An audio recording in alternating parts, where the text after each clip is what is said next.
नमस्कार, स्वागत है आपका बायजूस क्लासेस में। और पिछला सप्ताह इतनी उथल पुथल भरा रहा है, इतनी रोमांचक उत्तेजना से भरा रहा है कि इस बार का साप्ताहिक सर्वेक्षण बेहद रोचक, उत्तेजक, रोमांचक और उपयोगी है।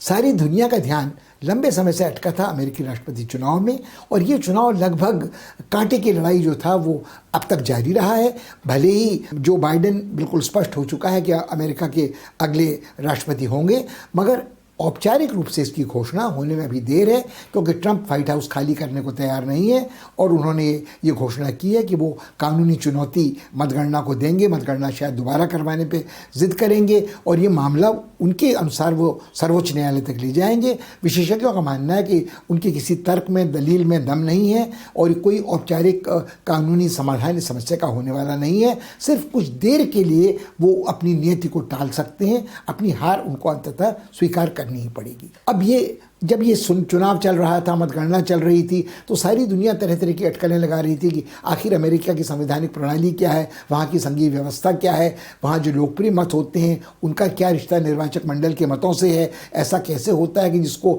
एक राज्य के मत मिलते हैं वो सारे तमाम निर्वाचक मंडल के मत लेकर चला जाता है। वहाँ कोई, चूँकि चुनाव आयोग नहीं है, तो यदि कोई मतभेद होता है तो उसका निपटारा कैसे होता है, अदालतों की क्या भूमिका है, अतीत में क्या हुआ है, आदि आदि। मगर ये सारी बातें हमारे ख्याल से अमेरिका की आंतरिक राजनीति से जुड़ी हैं। हमारी चिंता का जो विषय है, हमारा जो मुख्य सरोकार है, वो ये है कि अमेरिका के राष्ट्रपति पद के निर्वाचन के नए राष्ट्रपति के प्रवेश के साथ क्या अमेरिका की अंतर्राष्ट्रीय भूमिका बदलेगी, क्या उसकी विदेश नीति और राजनीति में इसका प्रभाव देखने को मिलेगा, दुनिया के अन्य देशों पर इसका क्या असर होगा, भारत समेत हमारे राष्ट्रीय हित इससे कैसे प्रभावित होंगे। अपने निर्वाचन की उम्मीद सामने आते ही जो बाइडेन ने, जो उनकी जीत का भाषण था, उसमें कुछ बातें बिल्कुल स्पष्ट कर दी, जिसमें उन्होंने अपनी प्राथमिकता स्पष्ट की। उन्होंने कहा कि सबसे मेरी प्राथमिकता अमेरिकी जनता के घावों पर मलहम लगाने की है और इस चुनाव अभियान के दौरान जो कटुता पैदा हुई थी उसको दूर करने की है। मैं भले ही डेमोक्रेटिक पार्टी का उम्मीदवार था, मगर मैं अब जब शपथ लूँगा तो पूरे अमेरिका का, सभी अमेरिकियों का राष्ट्रपति होऊंगा। और उन्होंने भरोसा दिलाया रिपब्लिकनों को भी, ट्रंप के कट्टर समर्थकों को भी, कि हमें चुनाव अभियान के दौरान जो कटुता थी, आक्रोश था, जो भेदभाव था, उसको पीछे छोड़ देना चाहिए। अमेरिका को एक होकर आगे बढ़ने की तैयारी करनी चाहिए। जब बाइडेन ये सब कह रहे थे तो उन्होंने अपनी प्राथमिकताएं भी बिल्कुल स्पष्ट कर दी। उन्होंने कहा कि एक घावों पर मलहम लगाने के साथ साथ जिस वैश्विक महामारी ने अमेरिका को तहस नहस कर रखा है, तबाही फैला रखी है, जिस पर काबू पाने में पूर्व राष्ट्रपति, अभी तो वो राष्ट्रपति पद पर हैं कार्यकाली, जिसे लंगड़ी बतख कहते हैं, वो लेम डक प्रेसिडेंट हैं, मगर हैं जब तक नए राष्ट्रपति को शपथ ग्रहण नहीं कराई जाती है, उनकी असमर्थता ने शायद इस चुनावी नतीजे को प्रभावित किया था निश्चय ही। क्योंकि न केवल महामारी में बहुत लाखों की संख्या में अमेरिकी मारे गए हैं, विश्व में सबसे बुरी तरह प्रभावित देश अमेरिका है, बल्कि वहाँ की अर्थव्यवस्था भी चरमरा कर हो गई है। और राष्ट्रपति ट्रंप की जो नादानी थी, अदूरदर्शिता थी, वो ये थी कि वो न तो डॉक्टरों की सलाह मानते थे, न वैज्ञानिकों की सलाह मानते थे। उनको एक दम्भ और अहंकार था कि उनका स्वास्थ्य और सेहत इतना अच्छा है कि उनको कभी ये संक्रमण हो ही नहीं सकता। वो कभी मुंह में नकाब नहीं लगाते थे और इस कारण उनके साथ काम करने वाले भी बड़े संक्रमित हुए। वो खुद भी कोरोना से संक्रमित से ग्रस्त हुए और उनका चुनाव अभियान भी बहुत थोड़ा ही सही, मगर प्रभावित इससे जरूर हुआ। अब यदि प्राथमिकता जो बाइडेन की इस वैश्विक महामारी से लड़ने की है और उस अर्थव्यवस्था को वापस पटरी में लौटाने की है, जिसके कारण लाखों करोड़ों अमेरिकियों को अपनी जीविका में नुकसान उठाना पड़ा है, व्यापार चौपट हो गए हैं, कारोबार धंधा बंद है, तो कैसे वो सब करेंगे। उनको एक तरफ कुछ ठोस कदम उठाने होंगे। उनमें कुछ ठोस कदम बहुत स्पष्ट हैं कि जिस तरह से वो डॉक्टरों की सलाह को ट्रंप नकारते थे, वो उनको स्वीकार करेंगे। वो विश्व स्वास्थ्य संगठन से जो बहिष्कार ट्रंप उसका कर रहे थे, उसमें वापस जाएंगे। वो वैक्सीन को तुरंत गति देंगे, मगर वैक्सीन के बारे में झूठे वादे नहीं करेंगे। मगर कैसे वो एक नाजुक संतुलन बनाएंगे जो लॉकडाउन का है, और कैसे वो जो अर्थव्यवस्था को धीरे धीरे खोलेंगे ताकि लोग यथावत अपने स्वाभाविक जीवन की ओर लौटें। और जो अमेरिकी लोगों में वो लगभग स्वच्छंदता और श्रृंखलता लग जाती है, वो उसको अपना जन्मसिद्ध अधिकार समझते हैं, तो कैसे कोई सरकार उनके व्यक्तिगत जीवन में उस तरह का हस्तक्षेप करेगी कि महामारी का संक्रमण आगे न बढ़े। इसके साथ ही जब ये दो चीज़ें वो कर रहे होंगे, तो क्या उनके पास समय बचेगा बाकी अंतर्राष्ट्रीय घटनाक्रम में हस्तक्षेप करने का। मगर उससे भी पहले एक बात ध्यान में रखने की है, जिसकी ओर कई अमेरिकी विश्लेषकों ने ध्यान दिलाया है, कि ये कहना आसान है कि मैं ट्रंप के युग में जो तबाही हुई थी, ट्रंप ने जो झटके धक्के लगाए थे, जो उनकी तुनक मिजाज फैसले लेने की प्रवृत्ति थी, जो उनकी गुंडा परस्ती थी, जो भ्रष्टाचार का कहीं कहीं उदाहरण देखने को मिलता था, वो गाड़ी जो पटरी से उतारी थी ट्रंप ने 4 साल पहले, वो फिर लगभग पटरी पर वापस कभी लौट के पूरी तरह आ नहीं पाई थी। तो क्या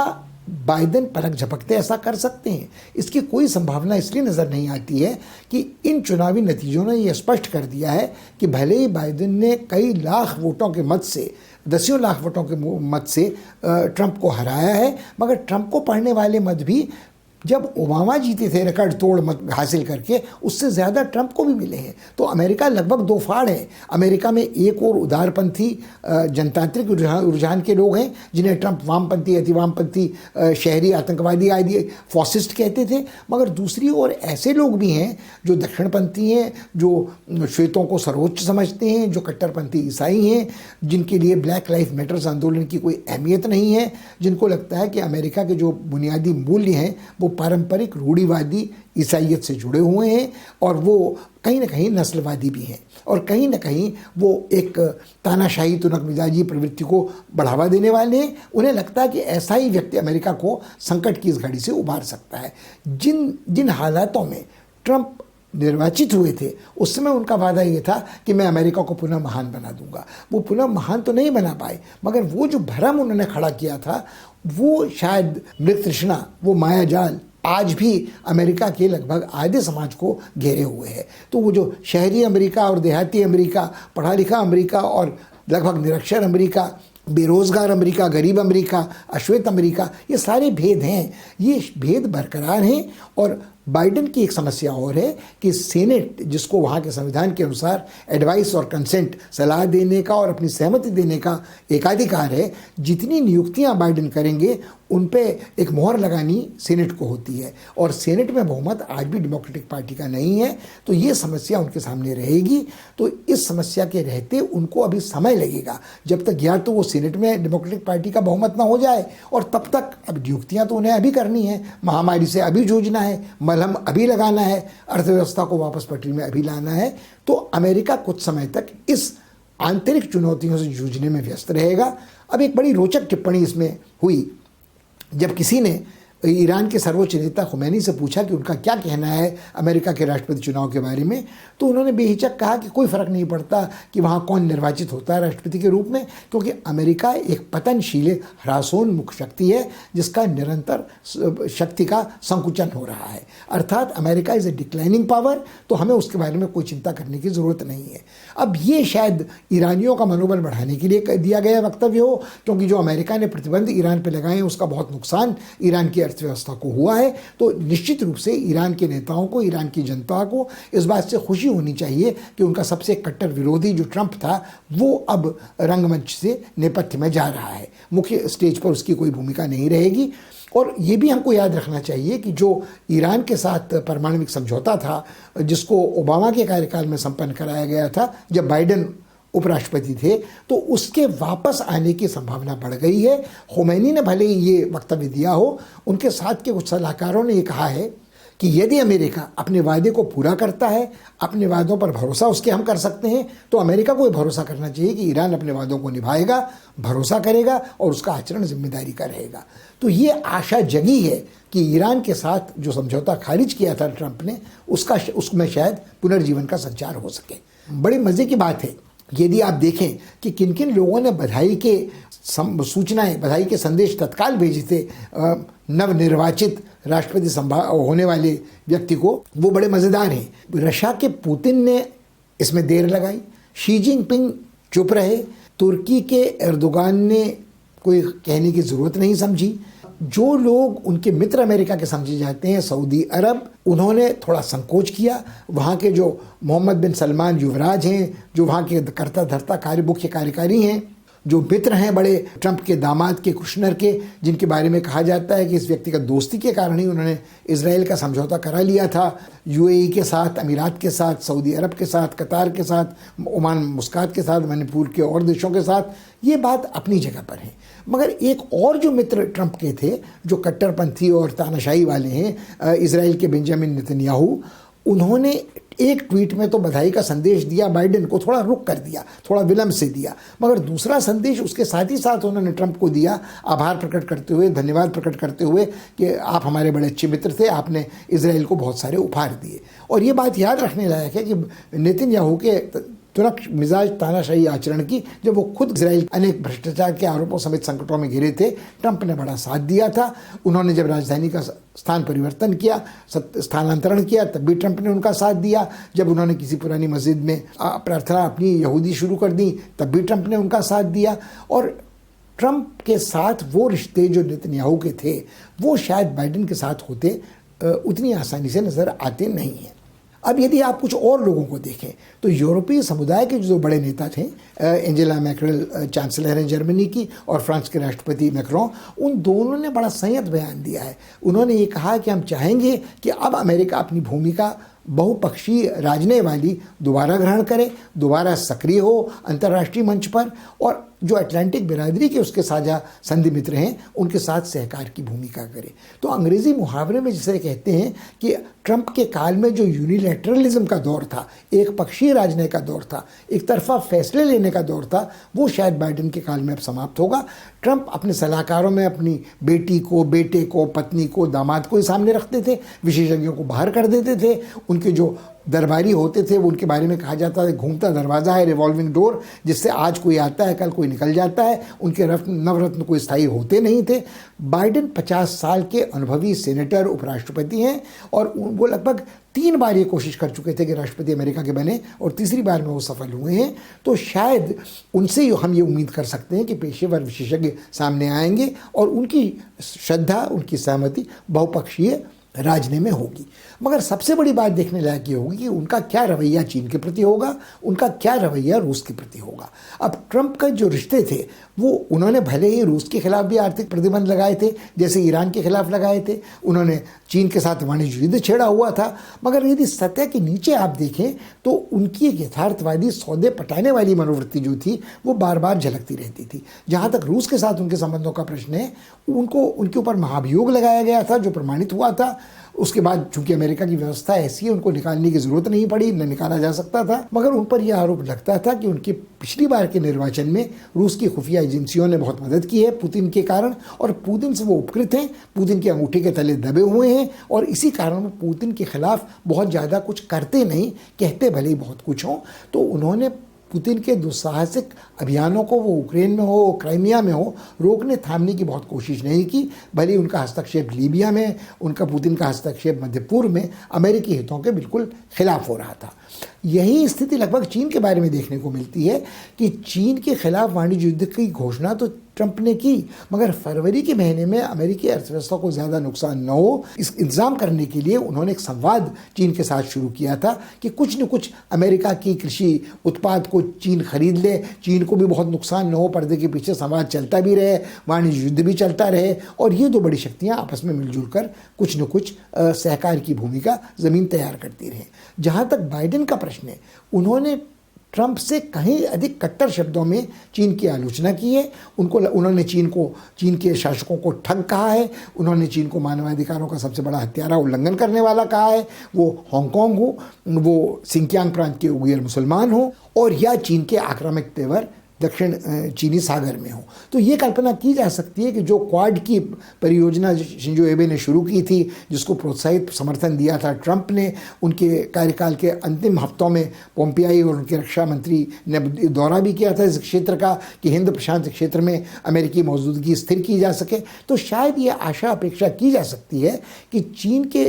खिलाफ तेवर उनके कड़े रहेंगे, रूस के साथ वो बहुत आसानी से सहकार नहीं करेंगे, मगर शायद ईरान के साथ पारमाणविक समझौता दोबारा हो सकता है, और चीन के साथ भी जो उनकी नीति होगी वो, जिसे अंग्रेज़ी में कहते हैं, थोड़ी नज़ाकत वाली होगी, थोड़ी नुआंस्ड होगी, और वो शायद कई स्तरों पर चल रही होगी। वो चीन के साथ मुठभेड़ तो जारी रखेंगे, मगर उस तरह से नहीं जिस तरह से सार्वजनिक रूप से ट्रंप करते थे। अब यदि आप देखें तो दो ऐसे मुद्दे अंतर्राष्ट्रीय महत्व के हैं जिनमें निश्चित रूप से असर पड़ेगा। ट्रंप ने पेरिस समझौते का बहिष्कार किया था जो पर्यावरण विषयक था, जिसके बाद एक संकट पैदा हो गया था कि पर्यावरणीय संकट जो है वो कोविड से कम बड़ा संकट नहीं है और जानलेवा संकट हो सकता है निकट भविष्य में मौसम बदलाव के कारण। और इसी तरह से जो संस्थाएं थीं, वो विश्व व्यापार संगठन हो या विश्व स्वास्थ्य संगठन हो, उनका जो बहिष्कार कर रहे थे, तिरस्कार कर रहे थे, और उनका जो एक पक्षीय राजनीति था उसके कारण संयुक्त राष्ट्र भी हाशिए पर पहुंच गया था।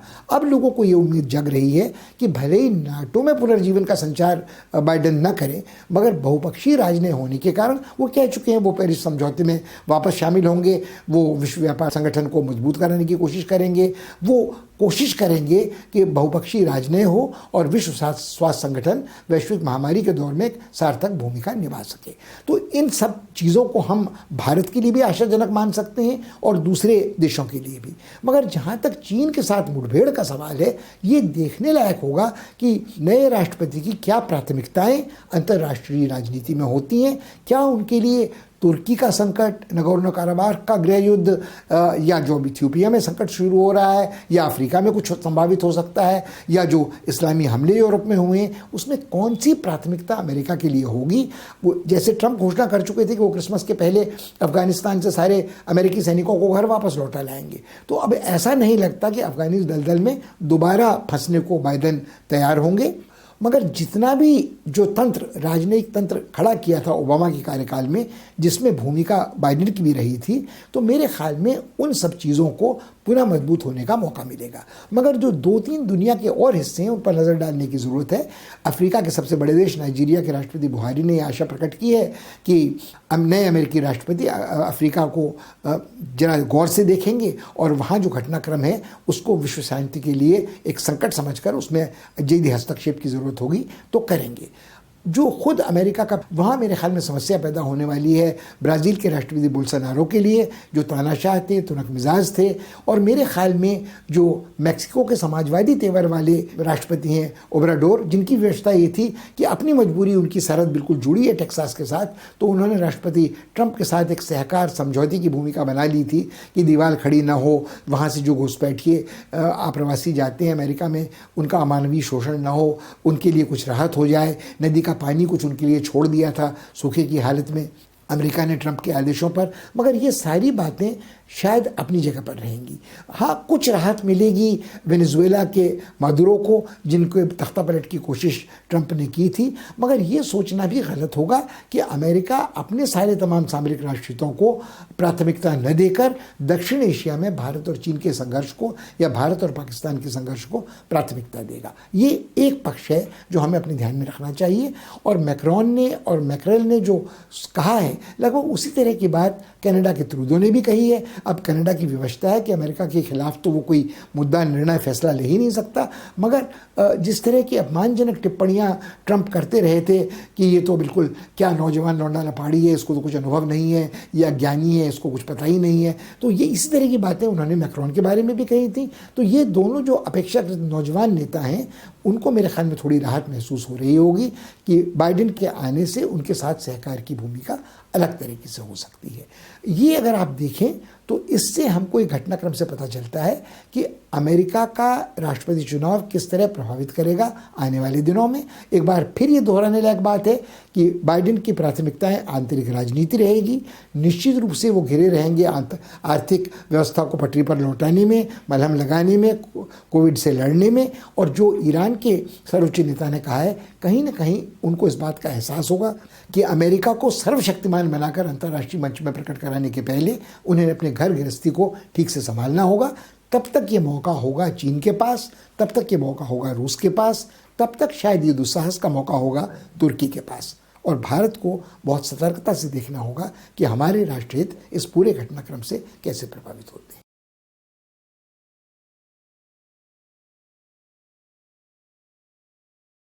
जिस वक्त सारी दुनिया का ध्यान अमेरिका के चुनाव पर अटका था, वो उन चुनावों को भूल गए जो और ऐसे देशों में हो रहे हैं जिनका शायद विश्वव्यापी प्रभाव न हो, मगर उनका महत्व अपने अपने क्षेत्र के लिए बहुत ज़्यादा है और अपने अपने भविष्य के लिए बहुत ज़्यादा है। और उनके जो संबंध अन्य महाशक्तियों या बड़ी शक्तियों के साथ हैं, उनके कारण कहीं न कहीं इसका विश्वव्यापी प्रभाव पड़ने का भी अंदेशा है। ऐसा ही एक देश छोटा सा है जो भारत का पड़ोसी देश है, म्यांमार है। और छोटा देश हम उसे भारत और चीन की तुलना में भले ही कह लें, हमको ये बात याद रखने की ज़रूरत है कि दक्षिण पूर्व एशिया के संदर्भ में वो जो मुख्य भूमि दक्षिण पूर्व एशिया की है उसका सबसे बड़ा राज्य है, और पूरे दक्षिण पूर्व एशिया में द्वीपों के समूह इंडोनेशिया को छोड़कर वो दूसरे नंबर का सबसे बड़ा राज्य है। और यहाँ जो शासन है वो ये चुनाव जो होने जा रहे हैं वो पिछले 60 वर्षों में लगभग सिर्फ दूसरी बार जनतांत्रिक चुनाव होने जा रहे हैं, और हम इसका चर्चा करेंगे कि किस हद तक जनतांत्रिक हैं, कितने निष्पक्ष हैं, कितने निर्भय हैं। मगर जब सेना ने वहाँ तख्ता पलट के बाद तानाशाही स्थापित की थी 1962 में, उसके बाद पहले चुनाव 2015 में हुए थे, जब बड़ी मुश्किल से सेना इस बात के लिए राज़ी हुई थी, जब उनके खिलाफ जनाक्रोश बहुत भड़क गया था, वहाँ की अर्थव्यवस्था बिल्कुल दिवालियेपन की कगार पर पहुँच चुकी थी, सेना के खिलाफ बहुत सारे भ्रष्टाचार के आरोप थे, जनता का आक्रोश था, जन आंदोलन बड़ा विकट था।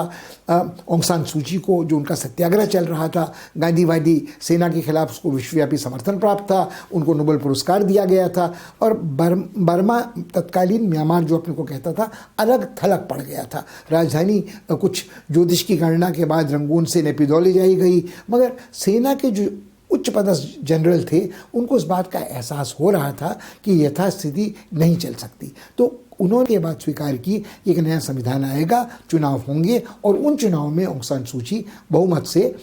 निर्वाचित हुई थी, उनकी पार्टी को बहुमत मिला था। मगर यहाँ एक बात और ध्यान देने लायक है कि बर्मा की चुनावी प्रणाली नए संविधान के अनुसार कुछ ऐसी है कि कोई भी ऐसा उम्मीदवार जिसका पति या पत्नी विदेशी हो राष्ट्रपति पद का उम्मीदवार नहीं हो सकता है। अब चूंकि ऑंग सान सू की के पति ब्रिटेन के नागरिक थे, अब तो उनका देहांत हो चुका है, मगर उसके कारण उनके पैर में ये बेड़ियां आज भी पड़ी हैं कि ऑंग सान सू की ने कितनी बड़ी कुर्बानी अपने देश के लिए, पारिवारिक सुख शांति की दी हो, वो राष्ट्रपति नहीं बन सकती हैं। उनको एक बड़ी उपाधि दी गई है कि वो सर्वोच्च सलाहकार राज्य की हैं, द हाईएस्ट स्टेट काउंसलर हैं, और उनके जो अनुयायी हैं उनको लगता है कि वही राष्ट्रपति हैं। सेना के बड़े अफसर भी उनको इसी तरह से सम्मान देते हैं जैसे वो राष्ट्र की प्रमुख हों, सरकार की अध्यक्ष हों। मगर वो अपने मन में ये बात जानती हैं कि संविधान में एक और प्रावधान है म्यांमार के कि वहाँ जो दोनों सदन हैं संसद के, उनमें 25% स्थान आरक्षित हैं उन लोगों के जिन्हें सेना नामजद करती है, यानी सेनाध्यक्ष नामजद करते हैं। ये लोग जो बिना निर्वाचन के वहाँ हैं उनकी संख्या 25% है। तो कोई भी बड़ा परिवर्तन करने के लिए, सार्थक कानून पारित करने के लिए, कोई नई नीति अपनाने के लिए ये ज़रूरी है कि 67.5 से अधिक प्रतिशत दोनों सदनों में किसी को प्राप्त हो। और उसके बाद भी इस बात का कोई भरोसा नहीं कि सेना अगर चाहे तो आपातकाल की घोषणा कर दे, सेना चाहे तो अस्वीकार कर दे, प्रधानमंत्री के चुने हुए किसी पद को, सलाहकार के चुने पद की नियुक्ति को खारिज कर दे, या सत्ता फिर ग्रहण कर ले अपने हाथ में। तो ये थोड़ा देखना पड़ेगा कि लंबे प्रावधान के बाद 50-55 वर्ष के अंतराल के बाद जब फिर से एक बार जनतांत्रिक चुनावों की परंपरा शुरू हुई है, तो हम ये कल्पना नहीं कर सकते कि पलक झपकते वो देश फिर से जनतंत्र में बदल जाएगा। मगर धीरे धीरे क्या जनतंत्र का बिरवा वहाँ अपनी जड़ें जमा पाएगा। अब एक बड़ा संकट पिछले दिनों जो हुआ है वो ये है कि वहाँ जो बहुमत है, बहुसंख्यक लोग बर्मीज मूल के हैं, बर्मन हैं, और वो बौद्ध हैं, मगर जो अल्पसंख्यक हैं उनकी संख्या लाखों में है। तो जैसे रोहिंगा हैं जो राखीन प्रदेश में रहते हैं, उनमें लगभग 15 लाख शरणार्थी के रूप में भारत और बांग्लादेश के शरणार्थी शिविरों में जीवन यापन कर रहे हैं, और लगभग इतनी ही बड़ी संख्या में नागरिकता विहीन वो राखीन प्रांत में रह रहे हैं। और उनका आरोप यह है कि म्यांमार की सरकार, ऑंग सान सू की, उनके प्रति कोई ध्यान नहीं दे रहे हैं, उनके विरुद्ध वंशनाशक नीतियों का आचरण वहाँ की सेना कर रही है, उनको ज़बरदस्ती वहाँ से उत्पीड़ित किया जा रहा है ताकि वो देश छोड़कर बाहर जाएं। जहाँ तक ऑंग सान सू की का प्रश्न है, उन्होंने बड़े दिलेरी दिखाते हुए अपने को हाजिर किया था अंतर्राष्ट्रीय अदालत के सामने, जहाँ उन पर आरोप लगाए गए थे मानवाधिकारों के उल्लंघन के और अत्याचारों के,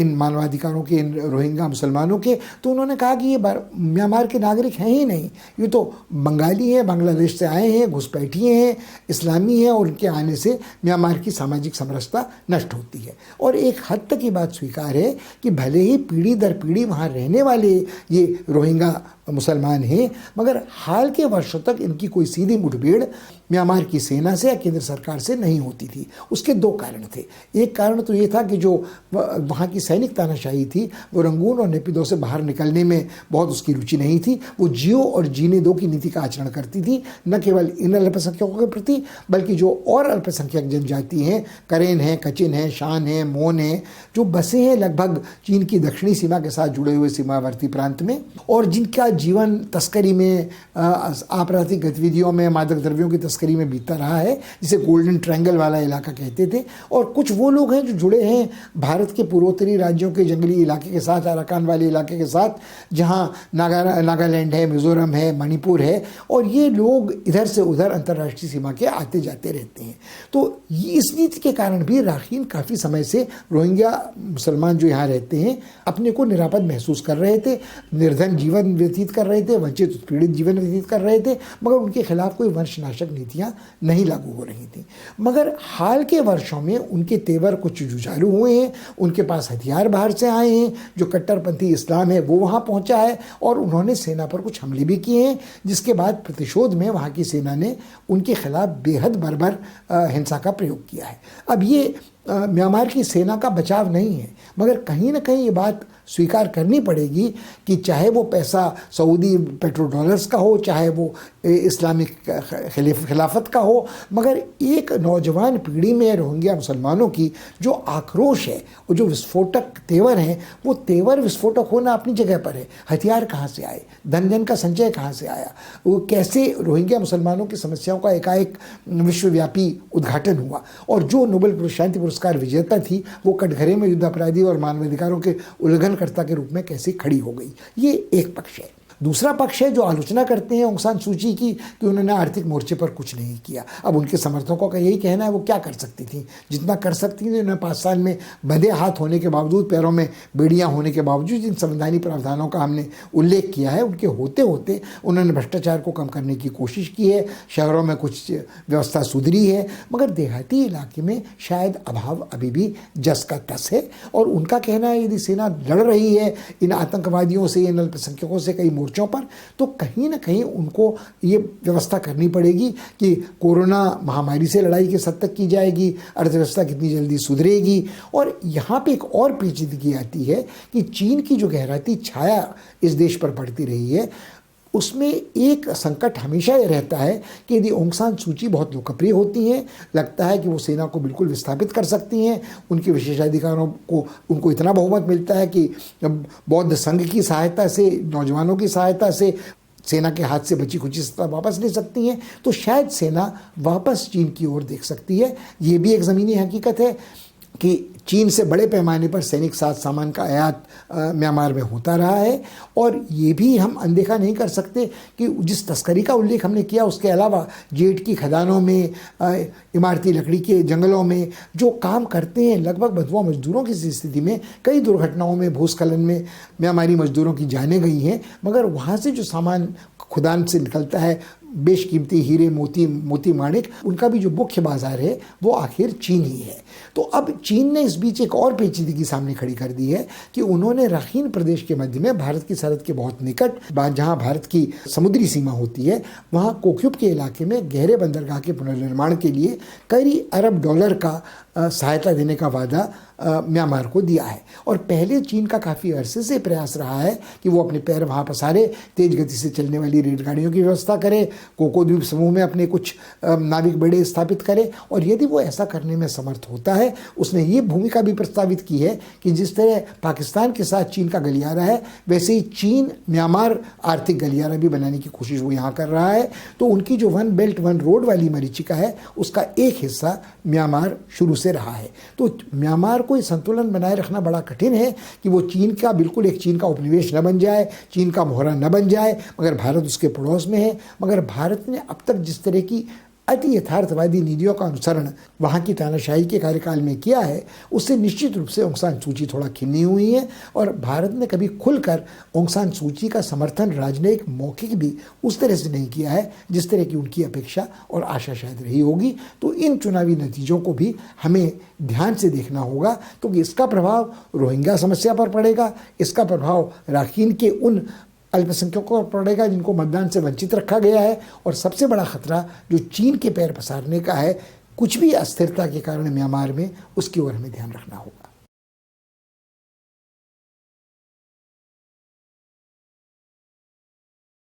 अंतर्राष्ट्रीय घटनाक्रम की एक दिलचस्प बात यह है कि कहीं स्थिति बिल्कुल स्थिर होती है, शांत सुव्यवस्थित होती है, और फिर अचानक वो एक संकट की ओर बदलने लगती है। कुछ समय पहले एक छोटा सा संकट था इथियोपिया में, जब वो एक रेनेसां बांध नाम का एक बड़ा महत्वाकांक्षी बांध नील नदी पर बना रहे थे, और उसको लेकर उनका मनमुटाव कुछ मिस्र के साथ हो रहा था। सूडान जो पड़ोसी है वो उसमें घिर रहा था, मगर लोगों को लग रहा था कि यदि इतना बड़ा बांध बनेगा तो उसका क्या प्रभाव पर्यावरण पर पड़ेगा, क्या प्रभाव जल के वितरण पर पड़ेगा। मगर उसके लिए वो व्यापक पैमाने पर पूंजी जुटा रहे थे, और एबी अहमद में, जिन्हें एरिट्रिया के साथ बड़े लंबे समय से चला आ रहा सैनिक संघर्ष समाप्त करने के लिए नोबेल शांति पुरस्कार दिया गया था, ऐसा लग रहा था कि वो इस इलाके के, पूरे पूर्वी अफ्रीका के उत्तर के इलाके के नेता बनकर सामने उभर रहे हैं। उनकी उम्र जिस समय वो राष्ट्रपति बने थे बहुत कम, 40-42 के आसपास थी, और लोगों को लग रहा था कि उनमें छवि दिख रही थी, कुछ लोगों को नेल्सन मंडेला की, कुछ को मिखाइल गोर्बाचोव की, कुछ को लग रहा था कि वो शायद कनाडा के ट्रूडो जैसे हैं, कुछ को उनमें झलक दिखती थी बराक ओबामा की, जो उस समय अमेरिका के राष्ट्रपति थे। क्योंकि उसका पक्ष ये था कि उस समय लोग ये भुलाने को तैयार थे कि एबी अहमद खुद उस संगठन के साझा सरकार के सदस्य रहे थे जो पिछले कई वर्षों से, 3 दशक से शासन कर रही थी इथियोपिया में। उस साझा सरकार में प्रमुख भूमिका निभाने वाले थे तिगरे के लोग, और तिगरे वहाँ का एक अल्पसंख्यक जनजातीय समुदाय है, और स्वयं एबी अहमद जिस जन समुदाय से आते हैं, जनजातीय समुदाय से, वो बहुसंख्यक जनजातीय समुदाय है। तो मगर लोगों को कल्पना ये थी कि वो युवा हैं, नौजवान हैं, और वो प्रशिक्षित हैं, उनके पास एक PhD अंतर्राष्ट्रीय संबंधों पर है, सामरिक विषयों पर है, तो वो उनका नज़रिया कुछ ऐसा होगा कि वो अपने देश को जनतंत्र की ओर ले जाएंगे, वो अपने देश में संरचनात्मक सुधार करेंगे। मगर स्थिति ये थी कि लोग उस समय ये भूल गए कि वो पेशेवर एक सैनिक खुफिया एजेंसी के साथ काम करते हुए धीरे धीरे व्लादिमीर पुतिन की तरह नीचे से ऊपरी ओहदे तक पहुंचे थे। तो उनका संस्कार, उनका रुझान, उनकी प्रवृत्ति, उनका अनुभव, उनका प्रशिक्षण जनतांत्रिक प्रशासन के लिए संभवतः नहीं था। उन्होंने सत्ता ग्रहण करने के बाद कुछ समय तक ये आशा जगाए रखी, इरिट्रिया के साथ सुलह का काम आगे बढ़ाया, और उसके बाद उन्होंने अपनी नई पार्टी का गठन किया जिसे वो प्रॉस्पेरिटी पार्टी कहते हैं। अब इस प्रॉस्पेरिटी पार्टी के गठन के साथ ही तिगरे के लोगों में यह शक पैदा हुआ कि वो उनको राजनीति से हाशिए पर डाल रहे हैं, क्योंकि तिगरे के लोग अल्पसंख्यक भले ही हों, मगर जो तिगरे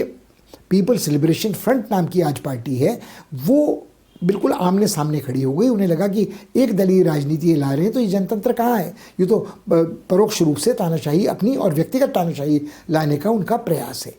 अब एक और रोचक बात जो इथियोपिया के संविधान के बारे में है कि इथियोपिया एक संघीय व्यवस्था है, वहाँ कानूनी रूप से किसी भी संघ की इकाई को ये अधिकार है, यदि वो चाहे तो वो संघ को छोड़कर बाहर जा सकती है, अलग हो सकती है। मगर ये तो बात बाद की है, ये संवैधानिक प्रक्रिया की बात है। अभी तत्काल हाल अभी अहमद ने जो घोषणा की है, उन्होंने कहा कि तिगरे के लोग एक संकट पैदा कर रहे हैं कोरोना की इस महामारी की चपेट के कार्यकाल में देश के लिए, देश की एकता और अखंडता के लिए संकट पैदा कर रहे हैं। तो उन्होंने एक अपनी सेना को आदेश दिया है कि वहाँ जाकर उन्हें अनुशासित करें। इसका कारण ये था कि उन्होंने सलाह दी थी कि कोरोना काल में तिगरे वाले चुनाव न करें, मगर उन्होंने प्रांतीय चुनाव किए और चुनौती एक तरह से केंद्र सरकार को दे दी। मगर जब एबी अहमद अपनी सेना वहाँ भेजते हैं तो वो इस बात को भूल जाते हैं कि इथियोपिया की सेना में बहुसंख्यक सिपाही प्रशिक्षित वो हैं जो तिगरे के हैं, और तिगरे की सेना भी खुद काफ़ी चुस्त दुरुस्त है, और यदि तिगरे के सैनिक बगावत के तेवर अपनाते हैं तो उनके लिए संकट बड़ा पैदा हो जाएगा सेना में एक क्रांतिकाय या बगावत का। एक तो ये पक्ष है। दूसरे, उन्होंने वायुसेना को आदेश दिया है कि उनके ऊपर बमबारी करें तिगरे में। इसके बाद ये भी सूचना सामने आ रही है कि बिजली काट दी गई है, संचार साधन काट दिए गए हैं। तो यदि सीमित साधन इस समय इथियोपिया जो गरीब देश है वो लगाता है इस युद्ध के संचालन में, तो शायद आर्थिक व्यवस्था और भी चरमरा जाएगी, और जो संकट इथियोपिया झेल रहा है मौसम बदलाव के कारण, सूखे के कारण, फसल न होने के कारण, जल के अभाव के कारण, जिसके कारण वो बड़ा बांध बनाने की महत्वाकांक्षी योजना थी, वो सब धरी की धरी रह जाएंगी। और इस समय अपनी विश्वसनीयता काफ़ी हद तक एबी अहमद गंवा चुके हैं। कुछ और घटनाएं पहले हुई थी, एक लोकप्रिय गायक की हत्या के बाद भी ऐसा हुआ था, कुछ दंगे भड़के थे। तो उनका जो रवैया है वो निश्चित रूप से आज जनतांत्रिक नहीं कहा जा सकता है। और उनके लिए भी ये समस्या है कि जो संघीय व्यवस्था है उसमें न केवल तिगरे वाले अल्पसंख्यक हैं, मगर दक्षिणी इथियोपिया में भी कुछ अल्पसंख्यक हैं जिनको असंतोष हो सकता है। और एक पक्ष और है, यदि आप भू राजनीतिक स्थिति को देखें इस देश की, तो इसके एक ओर तो इरित्रिया इसके ऊपर छाया हुआ है, दूसरी ओर ये सोमालिया से जुड़ा हुआ है। सोमालिया के बगल में जिबूती है। सोमालिया में समुद्री तस्करों का बोलबाला है, अराजकता होती है। जो लाल सागर है उसके बीच में, रेड सी के बीच में जहाज़ों का आना जाना बड़ा निरापद नहीं है। जिबूती में चीन ने अपनी उपस्थिति दर्ज करा रखी है, नौसैनिक अड्डा बना रहा है। और इरित्रिया के कुछ वर्दीधारी सैनिक प्रवेश कर रहे हैं जो तिगरे वालों के साथ जनजातीय दृष्टि से जुड़े हुए हैं, नस्ली दृष्टि से जुड़े हुए हैं, उनकी मदद के लिए आ रहे हैं। तो यदि एक बार यह गृह युद्ध का विस्फोट होता है तो इसका फैलाव लावा बड़ी आसानी से दक्षिण की ओर कीनिया में जा सकता है। सोमालिया और जिबूती, इरित्रिया सब इसमें घिर सकते हैं और पूरा पूर्वी अफ्रीका संकटग्रस्त हो सकता है। तो अब तक सिर्फ पश्चिमोत्तरी अफ्रीका को लेकर लोग चिंतित थे, लीबिया को लेकर, बुर्किना फासो को लेकर, सेनेगल को लेकर। अब यदि इस छोर पर भी ये होने लगता है तो वो जो आशा नाइजीरिया के राष्ट्रपति व्यक्त कर रहे हैं कि अमेरिका के नवनिर्वाचित जो उम्मीदवार हैं राष्ट्रपति पद के, उनको इस तरफ ध्यान देना चाहिए। मगर कितनी फुर्सत किस किस को यहाँ ध्यान देने की मिलेगी, ये बड़ा कठिन है। और भारत के भले ही सीधे सामरिक हित इथियोपिया में या आर्थिक हित न जुड़ते हों, मगर ऐसा नहीं है कि भारत इस भू राजनीतिक महत्व के स्थान को बिल्कुल अनदेखा कर सकता है।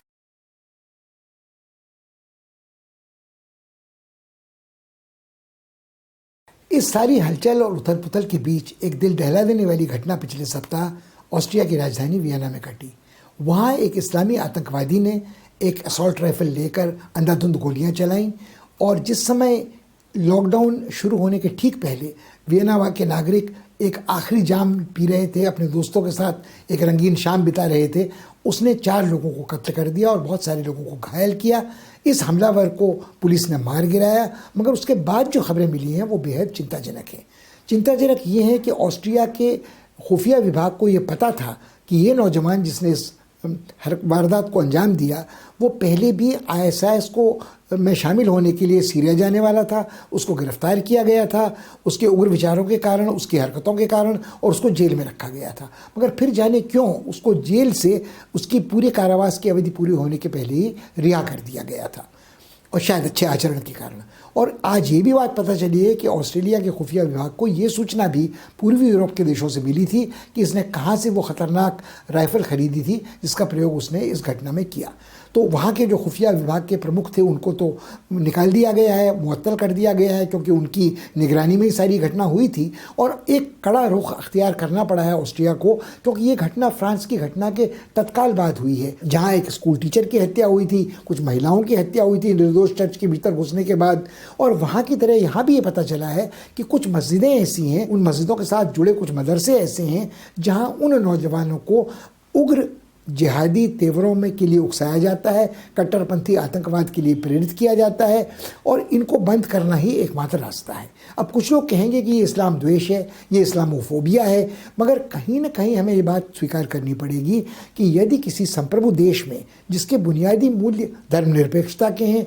जनतांत्रिक हैं, वो किसी कट्टरपंथी धार्मिक मूल्य को अपने संवैधानिक जनतांत्रिक लोकतांत्रिक मूल्यों के ऊपर हावी नहीं होने दे सकती है। शरणार्थियों के अधिकार हों, मानवाधिकार हों, वो इतने विस्तार से उनकी व्याख्या नहीं हो सकती है कि वो दूसरे हर किसी के अधिकार के ऊपर हावी हो जाएं। ये एक पक्ष है। और यदि आप अपने को इन हमलों से बचाना चाहते हैं तो निश्चित रूप से आपको वो कड़े कदम उठाने पड़ेंगे जिस तरह से मैक्रोन ने उठाकर मस्जिदें कुछ बंद की, कुछ लोगों की निगरानी की, पुलिस उनकी अब सतर्कता से चौकसी कर रही है। अब शरणार्थियों का आरोप ये होगा, आक्षेप ये होगा कि आप हमें अंग्रेजी मुहावरे में प्रोफाइल कर रहे हैं, हमें आप जानबूझकर निशाना बना रहे हैं, हमारे रंग के कारण, हमारे धर्म के कारण, हमारी आस्था के कारण, हमारे लिबास के कारण। मगर कहीं ना कहीं इन सब चीज़ों का